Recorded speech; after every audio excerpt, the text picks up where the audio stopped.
Hey, what's up, metal and heavy music fans? It's Flight of Icarus again with MetalTrenches.com, and today we're talking about Minneapolis black metal project Shaidar Logoth and their third album, aptly titled Chapter 3, The Void God.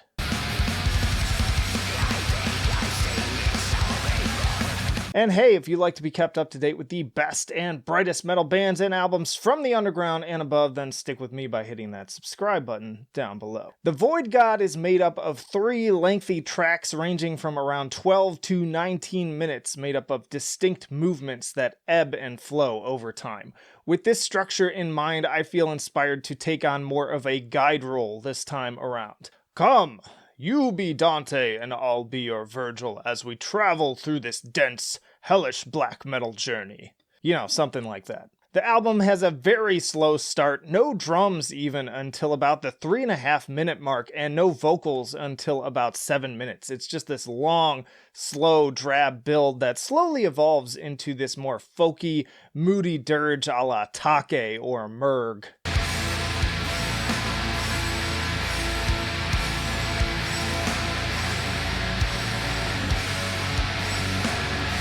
But once it kicks into high gear, it's really off to the races. The bell literally tolling for thee on this one.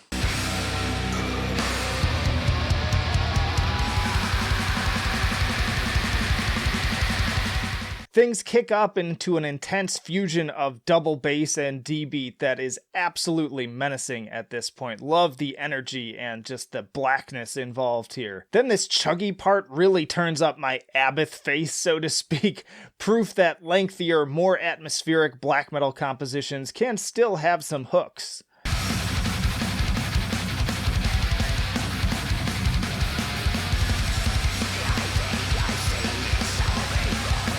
Things get deadly quiet again with a whispery part that is briefly broken up by further startling blasts of distortion.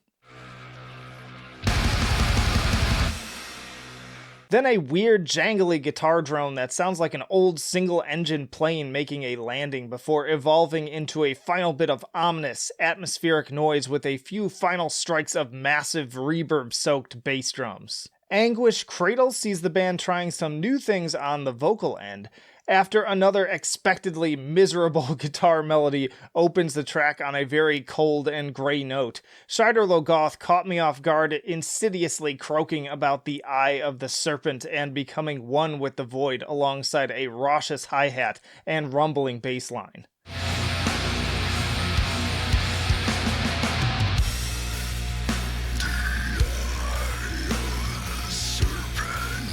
It's only so long before this malevolent sermon explodes into a swirling vortex of noise, seeming to summon the very beast himself.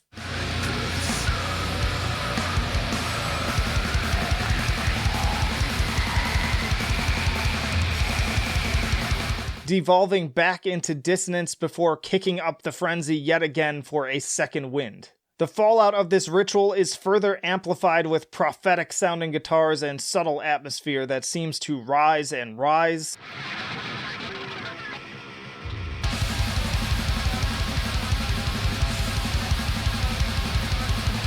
Then more tasty Take riffs and D-beat just when I needed them, accompanied by a very Tom G. Warrior-inspired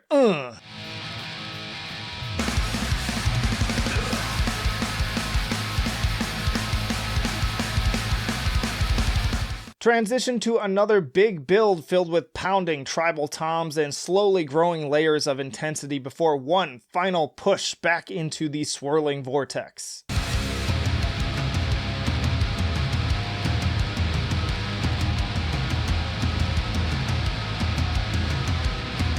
And then a few last punchy riffs and truly inhuman phlegmy snarl for a most excellent finale.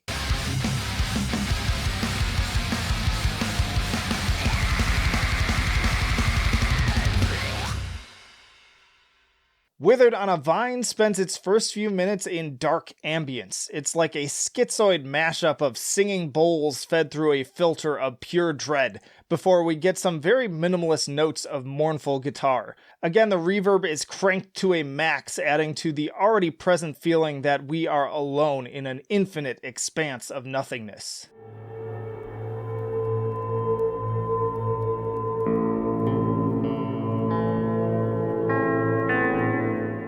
It's a very slow trudge through the emptiness for a very trying 6 minutes or so before more pounding drums finally signal hope of more distortion over the horizon.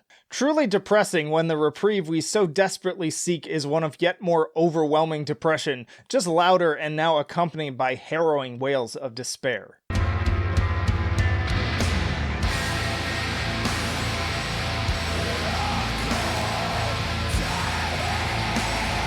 From here, things do pick up a bit after the 8-minute mark with a more urgent sounding beat, but it's still pure misery incarnate.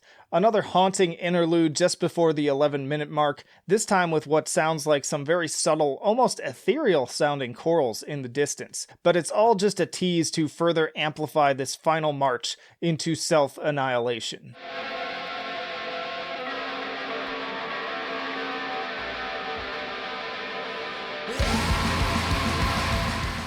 In the end, is the journey worth it? Once again, leave it to this underground gem of a project to take a style I normally avoid and make it pretty damn engaging with their adept use of pacing and dynamics. Putting it to the scales, I give Chapter 3 The Void God an 8 for enjoyability. It's all just too miserable and depressing for me to consider giving it a higher score on the scale, but to be fair, I think that's precisely the point. I give it a 9 for musicianship. While it's not particularly technical, for the genre it definitely represents a better wielding of overall songwriting skill than most.